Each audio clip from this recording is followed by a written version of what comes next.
Recently, I've been thinking a lot about bullshit. Now, before you think I'm using this term gratuitously, let me just clarify that I'm referring to the term as it is conceptually understood in philosophy. Harry G. Frankfurt has a book where he distinguishes this term from lying and other speech acts. So let me just say a couple of things about bullshit before we dive into why I've been thinking about it recently. The first one is that we have to understand that it is distinct from lying. How so? First, in its function, what it does. When you lie, you do it mainly to distort the truth, change reality, or to alter the perception of reality on others by deploying a falsity. You say something that is false, or you look at reality, then you change it into something that it is not, and then you use it to convince others of a distorted reality, a falsity. That is basically the function. Now, here is where lying starts to become distinct from bullshit.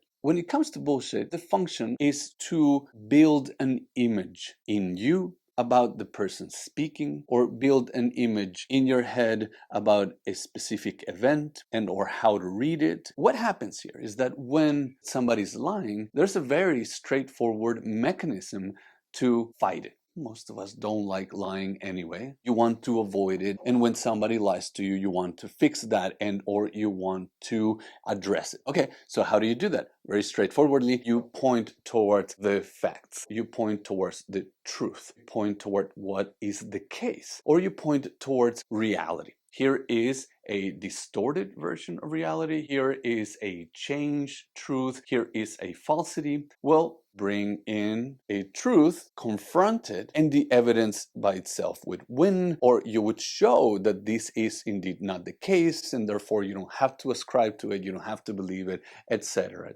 Now, like we said earlier, when it comes to bullshit, the function is to build an image about the person speaking, or about a specific event and or how to read it. Often I can do that with a lie. But it turns out that I can also do that with a truth. I can use the truth as almost like a badge to license or to give credibility. I am deploying a truth, not for truth's sake, not so that you have more knowledge. It's mainly for you to have an idea of who I am.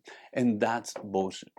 Bullshit is an image crafting craft. As you may see already, it turns out that because bullshit's function is mainly concerned with image building, it doesn't really have much use for the truth. It doesn't need it because it's not even looking to distort it. It doesn't need it because it's not trying to change reality. Furthermore, what you're saying when you're bullshitting might in fact be true, but who cares? It might not be true. It may be true. If it is true, that's not why you're using it. That's not why you're deploying it. That's not why you're saying it. What happens here? It makes it more corrosive than lying. It is more corrosive because it's harder to fight. With bullshit, because it does not have to be a lie, and because it has basically no regard for truth, bringing a truth doesn't really do much to it, because that wasn't even the point. We see that a lot in politics, we see that a lot in marketing, which brings me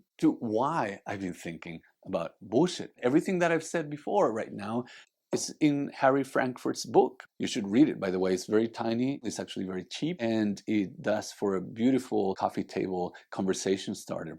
But besides that, it's very insightful. With all of the issues that we've been having with social media, search engines, and now more recently, large language models or generative pre-trained transformer models like GPT models in particular, I think it has to do with the difference between misinformation and disinformation.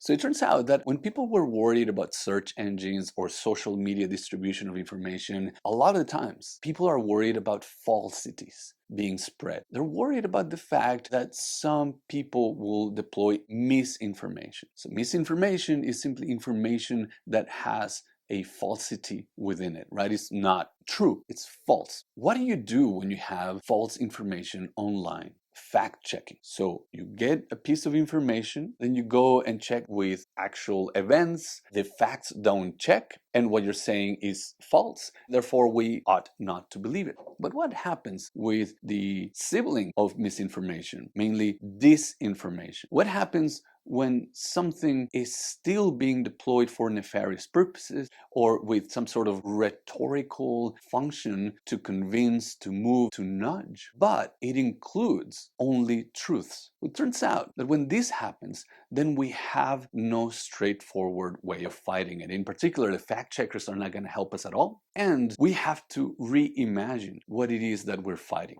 because disinformation does not have a factive condition. It doesn't even have a falsity condition. It doesn't say that just because it's misguiding that it must be false.